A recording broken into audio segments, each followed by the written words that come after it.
The story begins immediately after the events of the film 28 years later.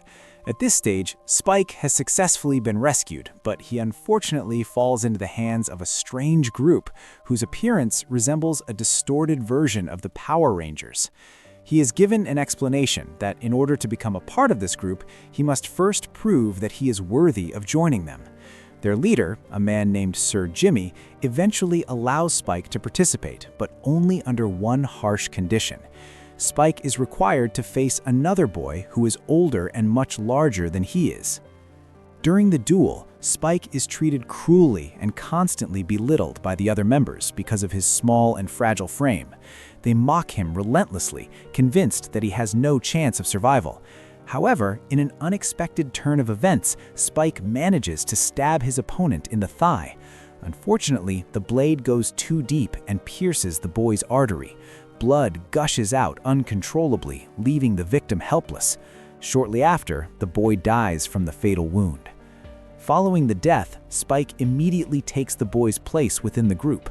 Sir Jimmy proceeds to erase Spike's old identity and gives him a new name, Jimmy, so that he aligns with the rest of the members. He is also given a wig as part of his total transformation. From that moment on, Spike is officially accepted as a member of their twisted family. The story then shifts to a man who is hunting deer in the middle of a forest. Without any warning, the situation reverses as he finds himself being hunted by a group of zombies. The scene is shown from the perspective of the zombies, revealing how they perceive humans as prey. Ultimately, the man is caught and brutally killed by the alpha zombie. Next, we are introduced to Dr. Ian Kelson, who is conducting research on the body of the female zombie who gave birth in the previous movie. His activity accidentally draws the attention of the alpha zombie that had just killed the deer hunter. From a distance, the creature watches Kelson with the intent to attack. However, just like before, the alpha zombie shows hesitation. Instead of lunging forward, it remains still. Kelson takes advantage of this moment to incapacitate the creature and begins to treat the wounds on its body. He even gives the creature a name, calling it Samson. After that, Kelson returns to his usual habit of collecting bones from the corpses of both zombies and humans he finds. While hiding, he plays music using his ultraviolet light device and looks through old photographs of his past. The following day, Samson reappears. This time, his behavior is much more docile and he shows no signs of aggression. Kelson lowers his sedative syringe and calmly calls for Samson to approach. Although the situation seems peaceful, Kelson still administers a sedative and physically restrains Samson. He notices that Samson becomes very calm once the medication takes effect. It is then revealed that the substance Kelson is using is morphine. Because the plague affecting humans comes from a virus that triggers extreme rage, Kelson attempts to balance it with a substance that affects brain function in the opposite way. Shortly after, Samson lies unconscious by his side. When Kelson wakes up sometime later, he is overwhelmed with happiness. Samson has not attacked him. He is still alive and unharmed. Filled with immense relief, Kelson even expresses his joy by dancing. He is truly convinced that he has built a special bond with Samson and begins to treat him like a close friend. He also notices that the creature is slowly starting to show signs of emotion that resemble human feelings. The story then shifts to three people who are hunting and searching for mushrooms in the forest. One of them spots a zombie nearby. An elderly man named Jono acts recklessly by trying to attack the zombie instead of hiding or staying quiet. His actions backfire and draw more zombies to their location.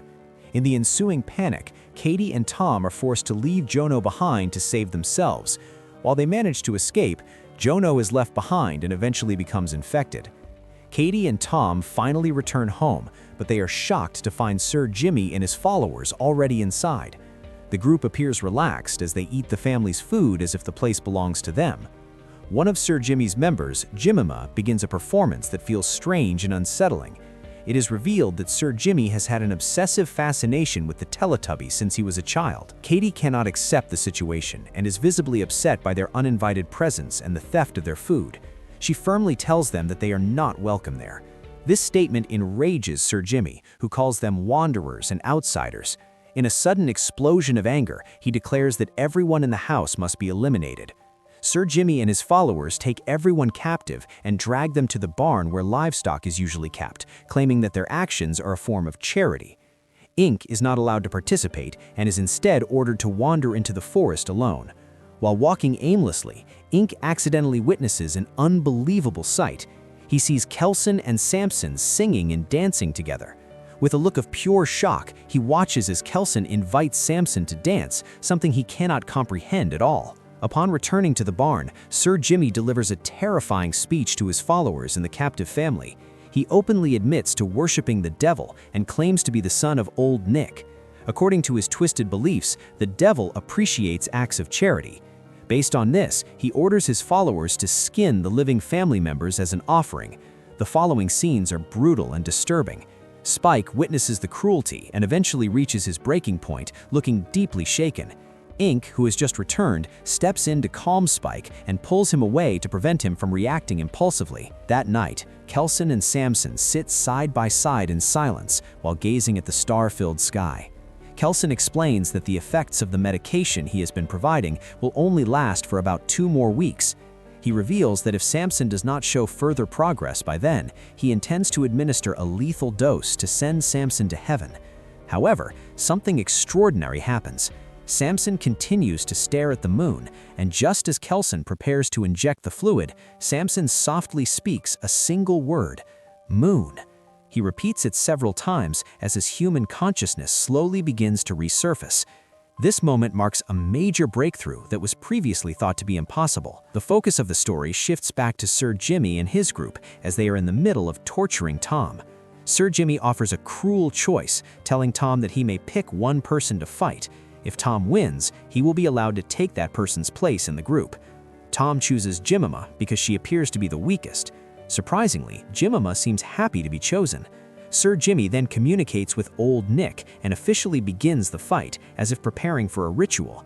However, Jemima, who initially seemed fragile, is much stronger than anyone expected. She easily defeats Tom and leaves him helpless. In the name of Old Nick, Sir Jimmy declares that Tom will be sacrificed as a fallen brother.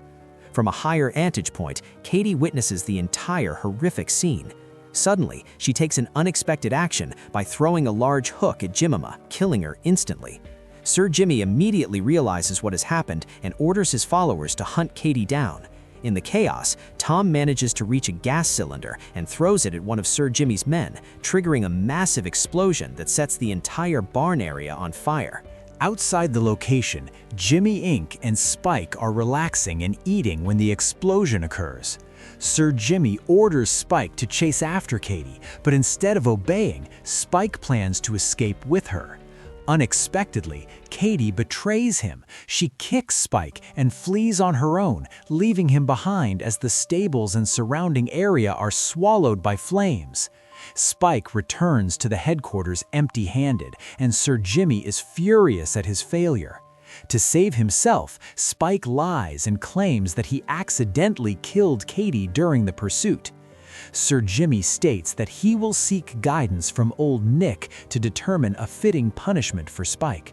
Before that can happen, Jimmy Ink suddenly interrupts and claims that he has seen Old Nick with his own eyes.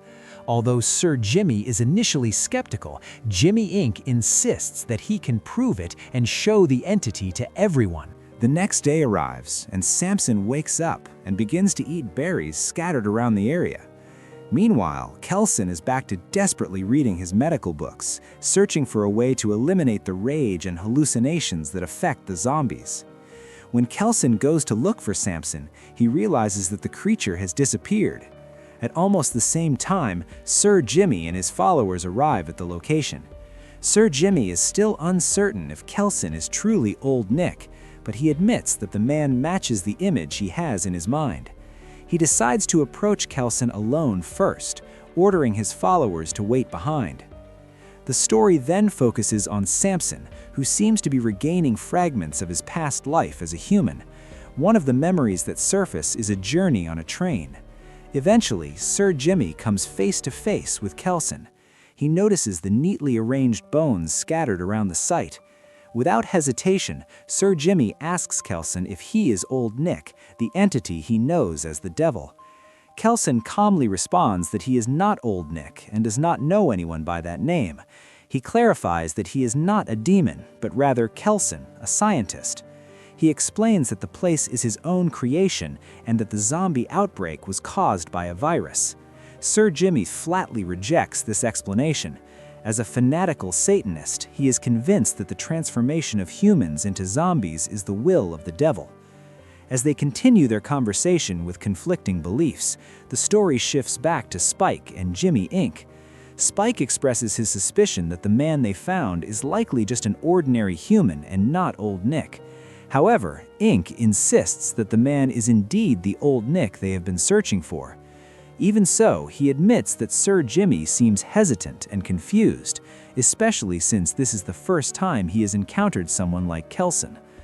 Returning to the main conversation, Kelson listens to Sir Jimmy's background. Sir Jimmy explains that he grew up near a church and that his father was a preacher. His father firmly believed that the zombie plague was the work of the devil, and this belief shaped Sir Jimmy's worldview from a young age. He was raised believing he was the son of the devil, a chosen one meant to carry out a mission to wipe out humanity. Kelson then shares his own background, revealing that he once was a military doctor and now lives alone in this remote place. However, a major problem arises. Sir Jimmy explains that his followers are nearby and are eager to meet Old Nick. Since Kelson is clearly not the entity they expect, Sir Jimmy mentions that under normal circumstances, Kelson should be killed. But instead of violence, Kelson agrees to host Sir Jimmy and his followers the following night. As night approaches, Sir Jimmy informs his group that they are about to meet Old Nick.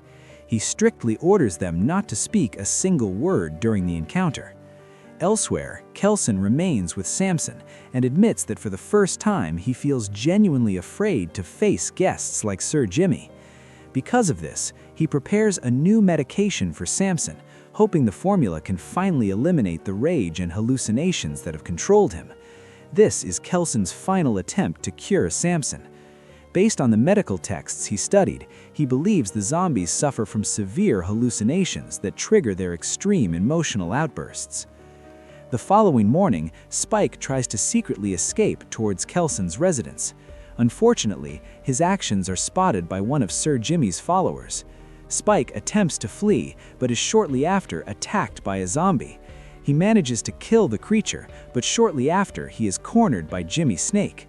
Snake accuses Spike of trying to run away and reveals he holds a grudge because Spike previously killed his friend. At that critical moment, Jimmy Inc. appears and helps Spike. He persuades Spike to stay, arguing that the world outside is far more dangerous than staying with the group. After bringing Spike back, Inc. explains that Snake is actually terrified of facing Old Nick and believes death might be the only escape. This explanation finally de-escalates the tension. Meanwhile, Kelson continues to search for Samson to see if the new medicine has worked. He finds Samson cleaning himself in a river. Afterwards, Samson follows his instincts until he arrives at an abandoned train. Inside, he sits on a seat, and his human memories suddenly return in full. He remembers riding the train as a young boy while reading a book about the moon. This memory fully awakens his consciousness. However, the peace does not last long. A group of zombies suddenly attacks Samson. Even though his mind has recovered, he is now in grave danger. On the other side, Kelson begins preparing everything for the arrival of Sir Jimmy and his followers. He organizes various supplies such as stones, medicines, and lighting equipment, preparing for whatever might happen. When night falls, Sir Jimmy finally arrives at what he believes is the home of Old Nick with all of his followers. Every member of the group is convinced that Old Nick is real and that they are finally standing in his presence. Kelson plays his role convincingly. Using loudspeakers and dramatic visual effects, he creates a grand welcome that successfully deceives them all, making everyone believe he is the demon they worship. Accompanied by the boom of loud rock music, Kelson begins his performance. He sprays chemicals into the air that slowly cause Sir Jimmy and his followers to lose their clear judgment, sinking into a state of euphoria and intoxication. At the same time, Samson manages to survive the danger that threatened his life. Sir Jimmy's followers dance wildly, completely lost in the spectacle. They cheer, laugh, and lose all control while Kelson intensifies the show, even performing risky stunts with fire.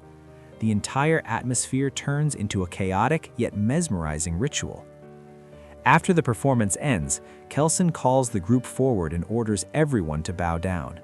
Everyone obeys the command except for Sir Jimmy. Kelson then tells them to continue their mission. Sir Jimmy explains that the purpose of his group is to keep torturing humans to please Old Nick. In response, Kelson adds that they must also recruit more followers and spread their teachings wherever they go. As Kelson prepares to leave the area, his gaze falls upon a familiar face. He realizes that one of the followers is actually Spike. After confirming this, Kelson makes one final request. He reminds the group that Jesus, the Son of God, once sacrificed himself for humanity through crucifixion. Therefore, he demands a sacrifice of his own and declares that Sir Jimmy must be crucified as his son. Jimmy Inc. immediately prepares to attack Sir Jimmy. However, in a sudden turn of events, Sir Jimmy reveals the truth to everyone. He admits that this man is not Old Nick at all, but is simply an ordinary human. To prove it, Sir Jimmy attacks Kelson directly. This act leaves the followers shocked and confused, causing chaos to break out. Jimmy Inc. kills 2 members of his own group, while Spike takes advantage of the situation to stab Sir Jimmy until he loses consciousness. In the middle of the mess, Jimmy Inc. looks at Kelson and asks with a trembling voice if Old Nick ever really existed. Kelson calmly answers that such a figure never existed. Inc. is devastated by the news, but still admits that Kelson's performance was extraordinary. Spike is also heartbroken to see Kelson's condition. Before they part ways, Jimmy Inc. finally reveals his real name to Spike, telling him that his name is actually Kelly. The two of them then leave the place together. Meanwhile, Sir Jimmy begins to suffer from hallucinations. He believes he is meeting his father, the figure he always thought was a demon. But the reality is very different. The figure he sees is not a supernatural being, but Samson, who has now fully regained his humanity. Samson actually wants to thank Kelson, but the man has already gone. Samson then takes Kelson away from the site, leaving Sir Jimmy hanging behind. The story then shifts to a beautiful house by a lake where a family lives in peace. It is revealed that the man living there is Jim, the character from 28 Days Later, who is actually still alive. He is living with his daughter and raising her with great care, and she has grown into a bright young girl. Their peace is suddenly interrupted by a commotion outside the house. Spike and Jimmy Inc. are seen being chased by a group of zombies. Without a moment of hesitation, Jim and his family decide to help them. This is where the story ends.